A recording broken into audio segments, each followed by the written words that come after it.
Topic po natin, 20 best foods na dapat kainin ng senior. Okay, ito yung mga dapat kainin pag tumatanda. Pero kahit bata, di ba, pwede naman kumain nito. Pero syempre pag senior na, focus na tayo sa mga long life tips natin. Nung isang araw, gumawa ko ng video yung mga bawal kainin. Ngayon naman yung mga dapat kainin. Ha? Okay, number 1. Pag senior na, number 1, dapat mas maraming isda ang kakainin. Okay? More fish ang kakainin, bawas na ng baboy, baka. Ang isda kasi may omega-3 fatty acids, maganda sa puso. Okay? Hindi lang puso maganda, sa cholesterol, pwede rin. At yung mga may palpitasyon, pwede rin. Nakakatulong din sa palpitasyon ng omega-3 fatty acids ng isda. Kahit anong isda, pwedeng sardinas, pwedeng tuna, pwedeng bangus, yung may pera, pwedeng salmon, lahat to may tulong. Number 2, pwede kumain ng manok. Okay? Lalo na yung, siguro yung pecho, yung breast, pwede. O pwede naman may balat konti, medyo fatty lang yung balat. Pero at least yung manok better. Pero ang gusto natin sa manok, wag naman fried chicken lagi. Kasi kung fried chicken na may breading, mamantika pa rin. Maganda sa manok yung mga roasted, inasal o nilagang manok. Pwede rin yan, nasabaw. Bukod sa manok, yung mga ibang healthy, yung mga turkey, yung mga low sodium. Ang maganda sa chicken kasi may protina. Pampalakas ng muscle, pagbigay ng energy. Pwede yan sa may edad. Number 3. Pwede ang mga tofu, mga tokwa, okay lang yan. Kasi mga tofu, tokwa, protein yan eh. May protein din siya eh. Imbis na puro baboy, baka kinakain, yung tokwa and tofu, yan ang mga veggie meat eh, protein replacement. Less fat pa yan. Number 4, magugustuhan nyo to, itlog. Okay, kahit senior pwede itlog. Pero syempre sa itlog, mas gusto natin egg white. Okay? Ang mga doktor, basta may sakit sa katawan, may liver problem, egg white. Puro egg white ang binibigay. Bakit egg white? Mataas sa protein ng egg white. Okay? Tsaka ang itlog, actually pwede rin naman yung egg yolk eh. Kahit medyo mataas sa cholesterol. Ang recommended siguro hanggang 1 egg in a day pwede. Isang itlog sa isang araw. Kung bibilangin mo sa isang linggo, mga 7 itlog, 7 eggs in a week yan. Kahit may konting sakit sa puso, pwede na yan. 1 egg a day lang naman. Depende rin sa luto, imbis na fried egg, pwede rin naman hard-boiled egg. Diba? Wag lang yung medyo malasado. Ayaw natin yung, pag malasado kasi baka mamaya may bacteria, may salmonella. Mas luto konti yung gitna, pwede. So itlog, napakaganda. Mataas sa protina. Ang itlog may vitamin D. Vitamin D is as in dog. Bira lang yung may vitamin D na pagkain. Meron ding choline. Ang choline para sa utak nasa itlog din. So, mura pa ang itlog, di ba? So, kompleto siya. Pag wala kayong pera, pambili ng mga mamahaling karne, itlog na lang pwede yan, pampalakas. Number 5, pwede kumain ng mani. Kasoy, peanut, walnut, almond, kasoy, lahat yan pwede. Basta yung mani, meron mga binibenta ngayon yung mga unsalted eh. Yung walang asin, walang mantika, mani lang. Yun talaga maganda. Tapos, mga 30 grams lang, mga konti lang, isang dakot lang ganyang maliit lang. Pwede na yan for the day. Ang maganda sa mani, talagang concentrated siya. Punong-puno siya ng minerals, ng protein, marami siyang sustansya. Yung mani na walang asin, walang mantika, okay din yan sa puso, okay din sa cholesterol, pati sa diabetes, nakaka-prevent din yan. So maganda yan. Kahit buto ng kalabasa, maganda rin yung buto ng kalabasa, basta konti lang. Ang babantay lang natin sa mani, wag lang yung luma o baka yung sira na, kasi pag nainitan, ayaw natin. Meron kasing nagmo-molds nag-aamag, ayaw natin yun. Number 6, pwede nyo kainin strawberry. Sa mga prutas, sa Baguio, mura ang strawberry. Napakaganda ng strawberry kasi Ang strawberry and other berries, wala tayong ibang berries dito, yung mga blueberry, cranberry. Pero ang strawberry, anti-cancer siya. May anti-cancer property, may antioxidant ang strawberry, may fiber, may vitamin C, at mababa siya sa calories. Like sa Baguio, pag ang strawberry doon, hindi mo nalalagyan, matamis na siya. Yun talaga healthy. Number 7, pwede mo kainin ito, pampahaba ng buhay. Mansanas, apple. Okay? Apple, very healthy. Kaya nga sinabi, an apple a day keeps the doctor away. Mansanas, bakit? Low calorie. Kung gusto mo ng pampapayat na prutas, mansanas.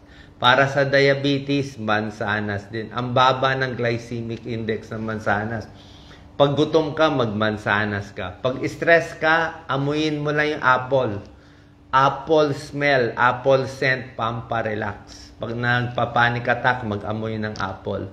Apple, nakakabusog. Isang apple, 100 calories din lang siya. So, maganda siya.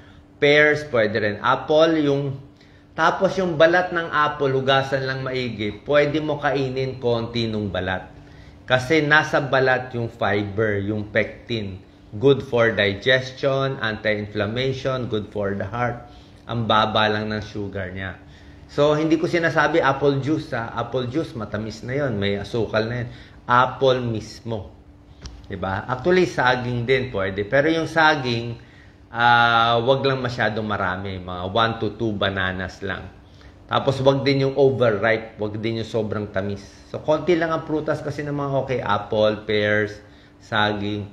Oranges, pwede rin. Yung mga natin, citrus fruits. Orange, dalandan, suha, lemon, calamansi. Kaya lang, pag ginawa mong calamansi juice, lalagyan pa asukal, matamis. Pero orange mismo, dalandan, pongkam, maganda yan. Vitamin C, super ganda. Bibili ka pa nga ng tablet ng vitamin C. Ito, kakain ka na lang ng orange, parang uminom ka na ng 1 tablet ng vitamin C. Ang taas ng vitamin C ng orange mismo, lalo na may pulp, yung balat, pag kinain mo, may fiber yon, maganda. Yung fiber ng mga prutas, pampababa ng cholesterol. High fiber, high potassium. Pinapawisan, di ba? Low potassium, deadly, nakamamatay. At yung apple, may polyphenol. Polyphenol sa apple, orange, marami din. Good for the skin, immune system, ang orange kasi vitamin C, di ba? Para hindi magkasakit, hindi magkasipon. Number 9, nakakalimutan nyo na prutas to, avocado. Avocado, fatty siya, pero healthy fats ang avocado. Meron siyang monounsaturated fats. Good fats siya, kaya fatty pero napakasarap.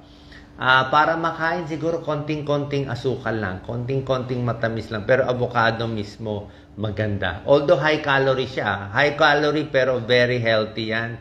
Maganda sa puso, vitamin, minerals, good fats. Monounsaturated fat. Hindi ko sinabi itong mga pagkain only na lahat kakainin mo. Avocado siguro isang slice. Okay na yan. Number 10, ito ang dapat mong araw-arawin. Number 10, ito, pampahaba ng buhay. Itong number 10, green leafy vegetables. Lahat ng gulay, lahat ng talbos, 'di ba? Meron tayo. Marami kahit yung sa ampalaya, kangkong, spinach, 'di ba? Meron naman mga mura diyan, broccoli, pechay, pwede na pechay. O kung gusto mo spinach, may iba lettuce, pang mayaman, mga kale, 'di ba? So, lahat ng green leafy vegetable, nakita nila, pag kumain ka ng gulay, dapat sang araw 2 tasa. 2 tasa sa ordinaryong tao. Kung malaking tao ka, lalaki, 3 tasa. 3 tasang gulay every day.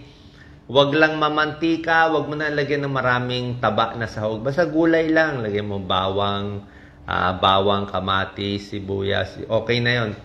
So, green leafy vegetables, pampahaba ng buhay.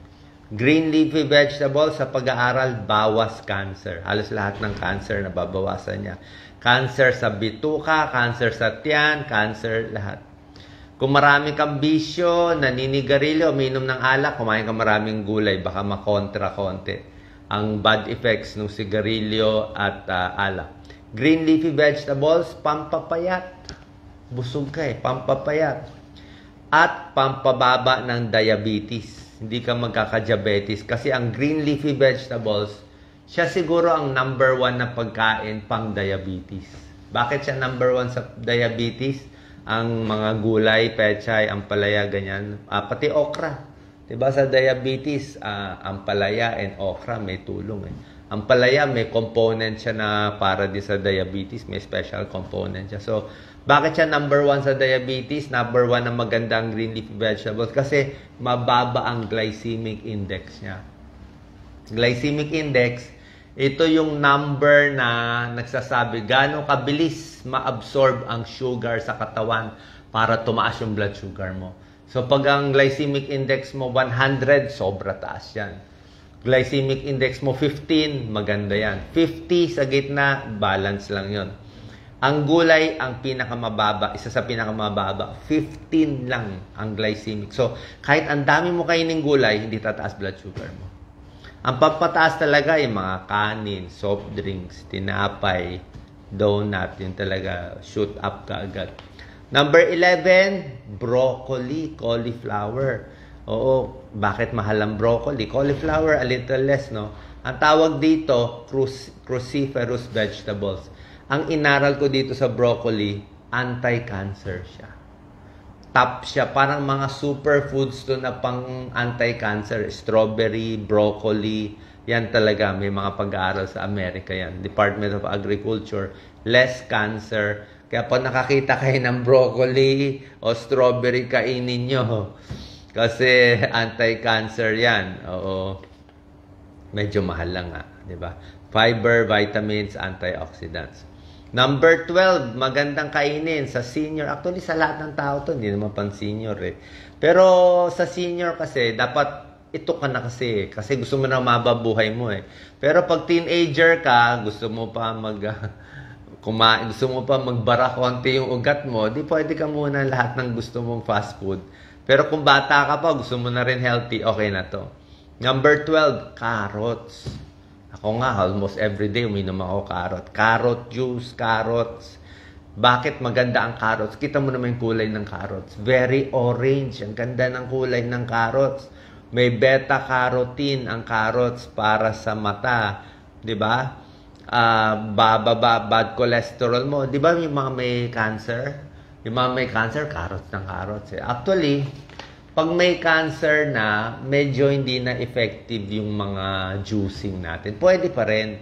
Pero pinakamaganda tong mga juicing natin with carrot juice, apple carrot juice, yung wala pang cancer. Yung wala pang sakit. Bago pa umabot sa cancer, umiinom na nito o kumakain na nitong carrots, prutas, at strawberry para makaprevent siya sa breast cancer. Yung carrots binibigay. Number 13, pwede beans. Beans. Yung mga munggo, pwede yan. Diba? Munggo. Munggo, talbos ng ampalaya, napakaganda, healthy, mura pa. Diba? Pang mahirap na high fiber, high protein. Diba? Biro mo, beans lang may protein ka. Diba? Na hindi ka na kailangan kumain ng baboy, baka. So, vegetable protein, may vitamins. So, beans, munggo, pwede. Kahit may arthritis, wag matakot, 1 cup lang, pwede yan, beans. Number 14, sweet potato, kamote, di ba? Bakit natin sinasabi pag bagsak sa school kamote? Hindi, maganda ang kamote. Ang kamote, kita mo ang kulay niya, yellow, di ba? Minsan may pagka-orange ang kamote. Ang ginawa ng Diyos, basta makulay, masustansya. Makulay yung kamote, yung carrots, makulay. Pwede yan. May fiber, may vitamins. Maganda sa digestion, maganda sa baga ang kamote. Good for the lungs. Number 15, superfood din to, kamatis. Ako, kamatis. Sobrang health. Kamatis, di ba? Bakit? Antioxidant, lycopene. Di ba? Sa ketchup. Ang problema ko lang sa ketchup, ang problema sa ketchup kasi maalat Very salty. Kaya yung mga may kidney problem, bawal ang ketchup. Maalat siya, hindi mo lang alam. Ang daming salt, minsan pa may sweet blend, maraming sugar. Oh, pero healthy naman, pero mas healthy yung kamatis mismo. Pag tomato sauce kasi nahaluan na ng mga dagdag. Pero yung kamatis mismo, lagyan mo ng konting mga sibuyas, lagyan mo konting asukal, konting patis, konti-konti lang. Yan, favorite natin yung kamatis eh. Hindi pwede maraming patis. Kamatis para sa puso, lycopene, antioxidant, diba? Carrots, kamatis sa mata, maganda rin. Okay, huwag kakalimutan to. Number 16, whole grain. Yung mga high fiber, mga oatmeal, pampababa ng cholesterol, oatmeal. Brown rice, pwede naman white rice gusto mo. Wheat bread, pwede mo white bread. Minsan kasi hindi tayo sanay sa brown rice, wheat bread. Mais, konti-konti, pwede naman. Oo. Pero itong mga whole grain, brown rice, wheat bread, oatmeal, pwede sa cholesterol, pambababa ng diabetes. Yan, yung mga may tulong dyan. Number 17, low-fat milk. Kung gatas, low-fat na lang. Diba? Kasi healthy ang gatas eh. Pero kung takot ka tumaba, doon na tayo sa low-fat, lalo na pag senior na tayo. Iwas tayo sa gatas na maraming halo Yung maraming kasing gatas na flavored yung nilagyan na strawberry, ang daming asukal, alanganin tayo doon. Number 18, yogurt. Okay? Yogurt, healthy, pero wag yung yogurt na maraming flavored yogurt, matatamis. Tingnan nyo rin, yung mga plain yogurt lang, yung medyo maasim-asim, yun na mas maganda. Number 19, tsaa. Lahat na inumin mo tsaa, green tea, herbal tea, chamomile tea, chrysanthemum tea. Tsaa, kita mo sa Japan, 'di ba? Puro tsaa, mainit. 'Di ba? Mainit na tsaa. Antioxidant, green tea, anti-cancer, pamparelax, chamomile tea, relax, pampatulog, tsaa. Yan ang habit sa hapon. Tayo sa hapon ano kinakain? Dito sa kababayan natin sa probinsya sa hapon soft drinks, 'di ba? Puro soft drinks, 1 litro, chichirya, yan ang merienda o biko. O kaya diabetic tayo. Soft drinks diabetic abutin, mga kakanin diabetic, chichirya diabetic, high blood. Sa ibang bansa kita mo anong merienda nila? Tsaa. 'Di ba? Tsaa, konting mga matatamis, malilit lang pero more tsaa sila. Number 20, last, the most important, tubig. Diba? Dapat maraming tubig. 8 hanggang 10 baso. Pag senior, siguro pwede mga 8 baso. Hindi ko nahahabulin yung 12 glasses unless lagi na initan ng senior. Senior, mga 8 basong fluid or water in a day. Pero ang difference lang sa senior, mas gusto ko, naka-space na yung pag-inom. Hindi yung isang upuan, 2 baso. Pwede isang upuan, 1 baso. After 1 hour, 1 baso ulit. O kalahating baso, pa konti-konti. Anong klaseng fluid? Pinakamaganda kasi tubig. Tubig or tsaa, counted na rin yon. Tubig na rin yon. Pag ginawa mong kape, black coffee. Pag ginawa mong buko, hindi ko sinama buko eh. Buko healthy, kailan nakakataba eh.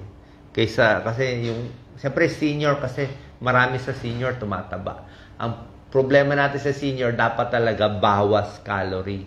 Ayaw mo tumaba ang senior kasi siyempre senior masakit na ang buto, may arthritis na, mahina na. So ayaw natin yon. So ito yung mga healthy foods na kita nyo ang dami pwede kainin. Yan, isda, gulay, tofu, itlog, mani, strawberry, apple, orange, lahat ng klaseng gulay, broccoli, carrot, kamote, kamatis, 'di ba? Yogurt, tsaa.